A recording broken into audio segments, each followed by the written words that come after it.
Hello and welcome to the Lou Review Podcast. I'm your host, Rosa Hart, and today I'm joined by Adam Ursprung. Thanks so much for joining me today. It's great to be here. Thanks for having me. You are the founder of the nonprofit restaurant Noah's Kitchen. Tell us, what is Noah's Kitchen and what makes it unique in Louisville, which is already a big foodie city? Yeah, so Noah's Kitchen is an upscale restaurant. We serve upscale casual breakfast, brunch, lunch, and dinner. We have a really good brunch menu. We want to be known as having the best service in town. Our tagline is serving up love. And the notion behind that is that I serve my employees with love. My employees serve my guests with love, and then we serve our community with love. And so we want to be known as a restaurant that just has great food and great service. But on top of that, we also want to be known as the restaurant that gives back to our community. So 100% of our profits go back to the community. God put on my heart about a year ago to learn a lot about sex trafficking, and I knew nothing about sex trafficking. And sex trafficking in Louisville is horrible. So he said, "I'm going to learn about sex trafficking and then meet the people that fight it. Learn about the severity of the abuse that children go through with broken families, and then learn the people that support those kids, and then to fight drug and alcohol abuse." And so all of our profits from Noah's Kitchen go to supporting those causes. And so again, it's great to be a restaurant that serves the community, but we really want to be known as a restaurant that has the best brunch, breakfast, lunch, dinner in Louisville. And oh, by the way, we serve our community with our profits. Excellent. Yeah, that is a very noble mission. And you're right, that is a big problem in our area. So thank you so much, especially with having our airport here. I've heard a lot of things move in and out of there. So, yeah, that's definitely a need in our area. And I don't think there's ever too many restaurants. I haven't been to them all yet. I've been Yeah, to like 500 in the last 5 years in our. that's not a bad effort. Right, but like there's so many like new ones. Like I just got to try yours after it's been open for like 6 months, and we had some great brunch items. I had the white and black mocha, which was delicious, and we had the Korean barbecue wings and mushroom risotto. I mean, there was such a great variety, and I love it when you can get breakfast at lunchtime. That Yep. is my favorite. Oh, except breakfast at supper time. Do you serve breakfast at supper We time? do. We serve it all the way through, and we have people that'll come in and get omelets.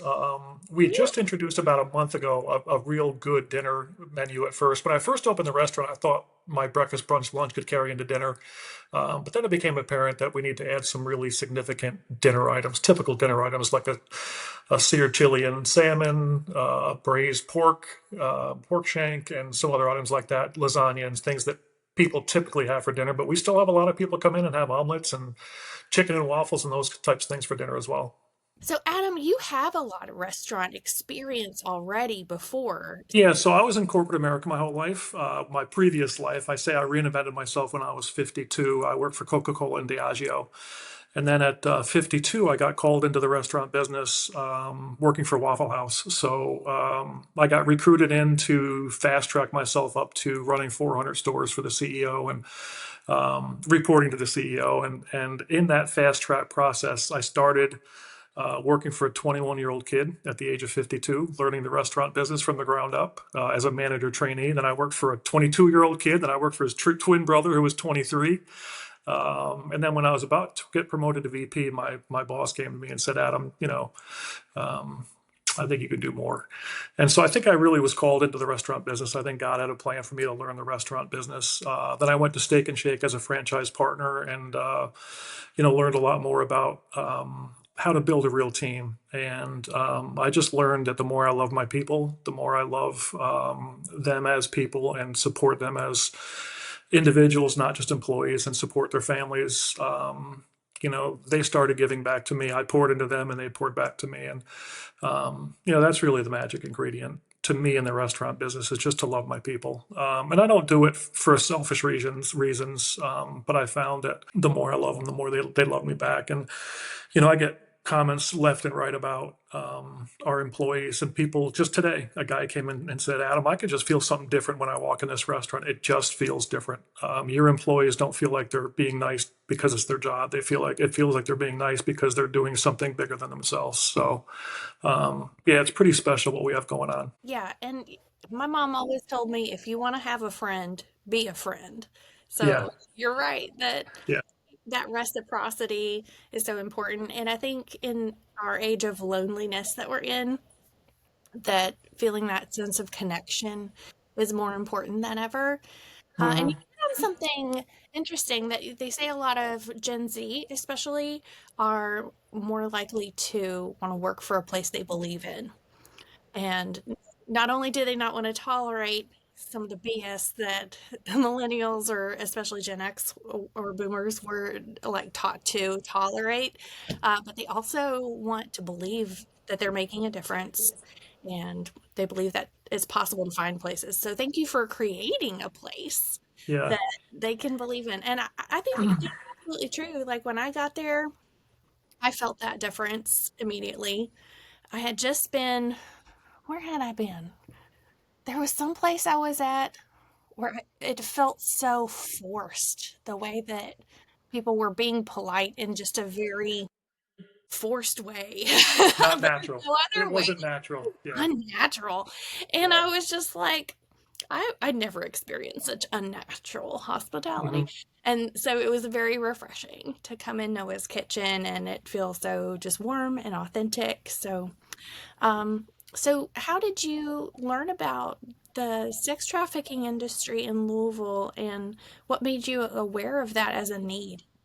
So, if you would have told me a year and a half ago that God speaks to you, I never would have believed it. But when God put it on my heart and He said, "You're going to learn about sex trafficking, and you're going to you're going to meet the people that fight it." I started out by just networking. I found a guy in Nashville that gave his life up to fight sex trafficking, and he told me some really evil things that specifically the cartel does to kids. Some just stuff that'll make your skin crawl. And then fortunately, I was connected with Dr. Alex Kennedy, who runs Hope Rescued in Louisville.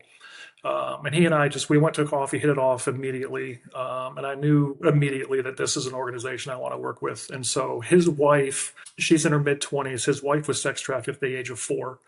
Her parents were addicted to drugs. Her dad left a picture. Her mom was left alone with a terrible heroin addiction. And so she started to sell her 4-year-old daughter to pay for her addiction.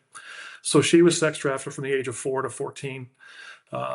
And she and her husband Alex go into the gut of Louisville to rescue sex trafficked women. So I've spent nights out there with them on the streets, rescuing sex trafficked women, women and men on addiction, and just in places that God did create this world to have His children live that way.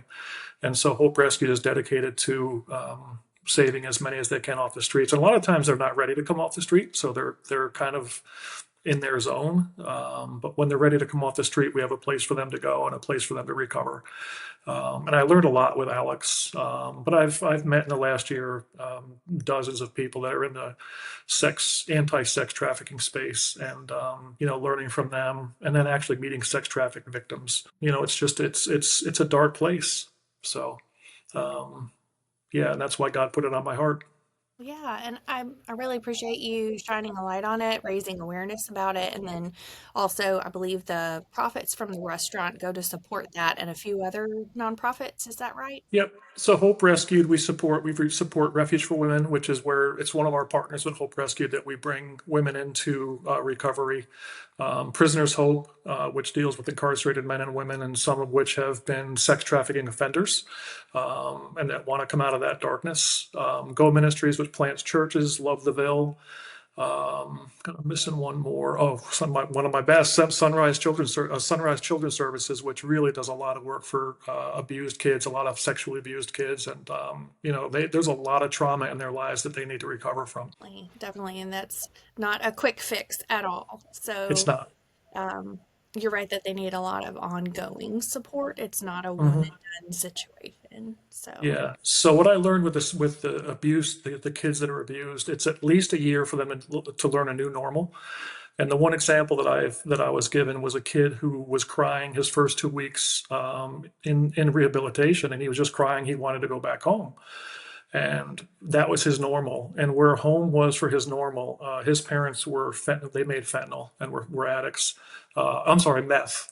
And so this little kid was this yeah, sorry, it was meth. Yeah, so this little kid was complaining about how bad the house smelled because of the meth production, and so his parents chained him under the house where they chained the dog, and that's where this poor little kid lived. And so for 2 weeks he cried because he missed living next to his dog, Yeah. and that was his normal. And so it's at least a year for kids to learn a new normal, that being chained under your house is not normal. Living with the light of Jesus is normal, and it takes at least a year for them to realize what new normal is. That is Yeah.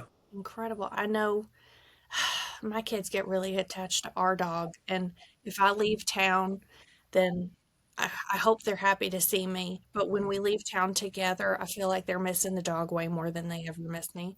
Even I don't know about that. though I don't know if I blame the kid for missing his dog. I hope he's able to find another furry friend. Wow, it's so true. Like our bodies learn um, and hold on to our experiences so much longer, even if our mind knows that this is better.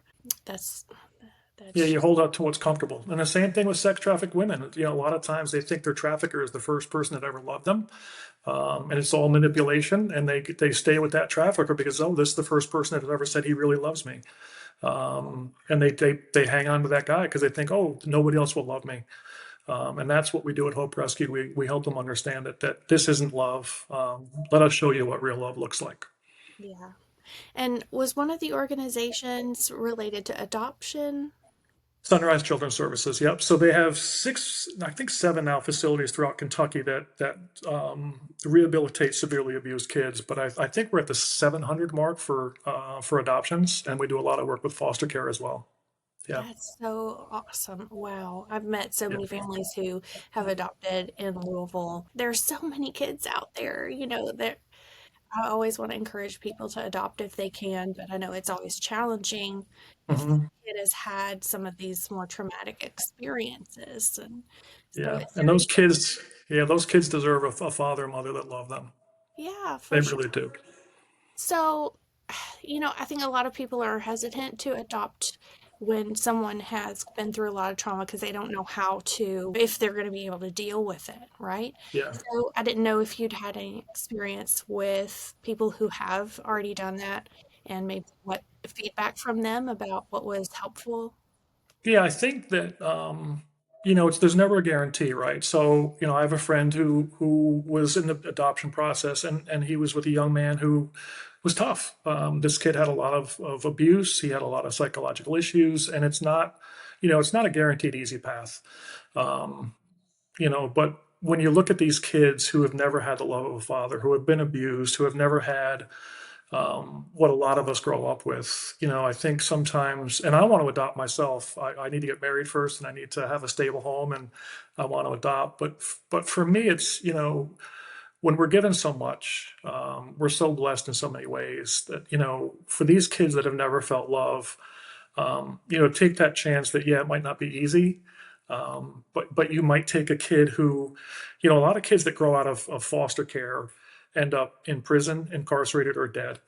And so to give that kid a chance to feel loved and give that kid a chance to have a family and change that kid's life forever from going to be incarcerated or dead to being a productive citizen. And my friend from Sunrise Children's Services, he says a tax-paying citizen, as instead of being a weight on the system in prison, to be a tax-paying citizen. But really, it's am I willing to sacrifice a little pain for myself to change the life for somebody else? And that's what God calls us to do, is to not always take the easy path, but take the path that loves His children. That is so beautiful. I really appreciate the work that you're doing, Adam, and you're doing it in such a beautiful way. It's like Yeah. you're multitasking and that you're creating beautiful food, you're creating a warm and welcoming restaurant environment, and then paying it forward out of all of the profits of the Noah's Kitchen restaurant.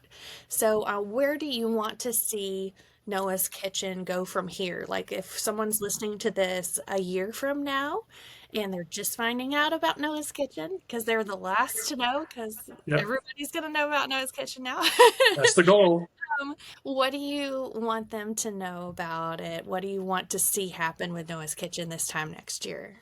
So I'm not a wealthy person, and I got this first restaurant open on a shoestring budget. I had to beg, borrow, and steal from family from like my retirement to get this restaurant open. So my goal is to open another one next year. Got to find the money to do that, and then we want to build at least one a year for the next several years, and sometimes two once we get rolling with cash flow. And really, the goal for Noah's Kitchen is to raise awareness. So when I first started this first restaurant, I did a lot of BNI groups, and people were shocked and awed and amazed that they had no idea how bad sex trafficking is in Louisville. They just didn't know. So like, how do I not know about this? And they just so to raise awareness, number one, of the sex trafficking issue in Louisville, to raise awareness of the number of kids that are abused and need for adoption. And then Noah's Movement, which is the 501c3 part of Noah's Kitchen, really is the goal. If you say 10 years down the road, what would I like it to look like? I think my goal would be that Noah's Movement is a movement, a true movement to get people to think differently about their money. And people want to, be millionaires, billionaires, trillionaires, and why? There's so much pain in this world that can be taken away if we're all just a little more generous. And, I have friends that say, why does God let people starve? Why does God let people get beat? Well, God doesn't allow it. We allow it. And if you take all the money in the world and the people that are worth 10 million, if everybody worth over 10 million gave away everything down to 10 million, there wouldn't be starvation. There wouldn't be people in America that are hungry. There was only hunger in America because people are greedy, that they're clinging to their money. And my goal is to get people to see that if you stop clinging to your money and you start helping others, your heart's going to grow, your happiness is going to grow. I just met a guy today. He was a graduate. He played football in college, D1. He was a graduate, very, very successful. And after he was a CEO of a large company, he just realized, I'm not even like, I have Porsches, I have houses, I have this, but I'm not happy. And he realized that helping others is what really, really drives happiness. And that's my goal. There are so many people that are unhappy in the world that are rich. And if they start helping others, I think that they'll see their happiness grow. And that's really what Noah's Kitchen is the goal for Noah's Kitchen is for. That is a beautiful vision. I absolutely love that. So thank you so much for using your money, your retirement, to invest in the well-being of your community and the health of your community in this way. Do you have any statistics you could share? I didn't ask you to have any prepared. I'm sorry, but as far as like any numbers you can share about sex trafficking in Louisville? So the average age of sex traffic victims is 12 to get into the sex trafficking trade. So it's 12 years old. So think about your daughter, think about your sister, think about your granddaughter, whatever it might be at the age of 12 being forced into sex trafficking. That's the biggest statistic. The Kentucky Derby, I have a couple of friends that always get excited about the Kentucky Derby. Oh, it's Kentucky Derby week. And I'm like, this is like my worst week of the year. Kentucky Derby brings in a drastic amount of sex trafficking.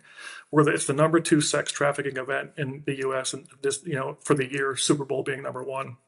Isn't the The Tractor Supply Show the, actually? the the tractor convention is also a huge, it's a lot of these farmers that live on a farm all year and they come to Louisville and it's their time to hide and do things that they shouldn't be doing. And so yeah, the farmers convention brings a lot of sex trafficking to Louisville. And then the way Louisville's situated between the north and south corridors and the east and west, it's a sex trafficking kind of a hub.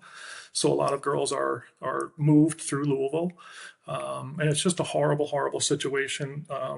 It's kids, it's immigrants that are being snuck across the border, especially the 4 years before Trump, being snuck across the border for sex trafficking reasons. The cartel has realized that I can sell cocaine once, I can sell a kid 10 times a day.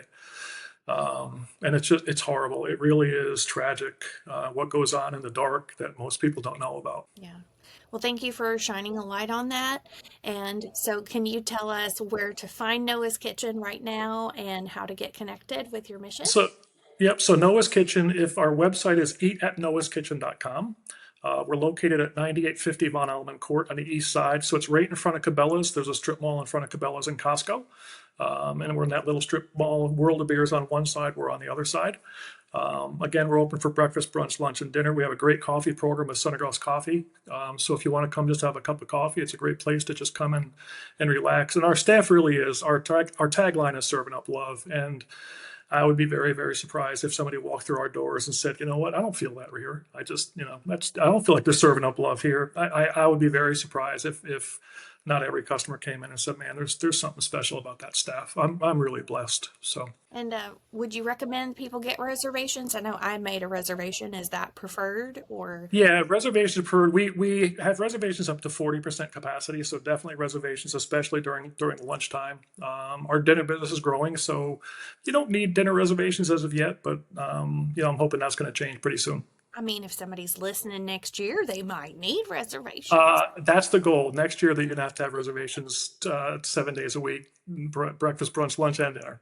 Right, exactly. Well, here's to hoping for that, and we will work towards that. And if you've enjoyed listening to this, you can see pictures from my visit to Noah's Kitchen on Instagram and on what's the other one? Facebook, of course. And I am at Rosa Raves, and also the Lou Review podcast has a page on Facebook.